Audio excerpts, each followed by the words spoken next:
অবৈধ পার্কিংয়ের বিরুদ্ধে ফের অভিযান, ট্রাফিক পুলিশের, আটক 50টি টোটো। প্রশাসনের তরফে একাধিকবার জানানোর পরেও সে নির্দেশকে কার্যত বুড়ো আঙুল দেখিয়ে দেদারে চলছে টোটো। নো পার্কিং জোনে টোটো রাখা অবৈধভাবে যেখানে সেখানে দাঁড়িয়ে শহরের বুকে এক অস্থির যানজট সৃষ্টি হচ্ছে। তাদের বিরুদ্ধে ফের অভিযানে নামলেন ময়নাগুড়ি থানার ট্রাফিক পুলিশ।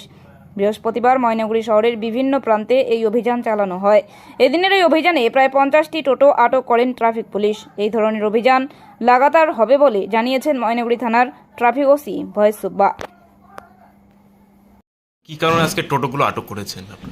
এটা হচ্ছে এই যে রাস্তা যে এই যে টোটোকে নিয়ে এই যে পদচারীগুলো এই যে টোটোর জন্য চলতে পারছে না আর যেখানে সেখানে পার্কিং করছে এরা।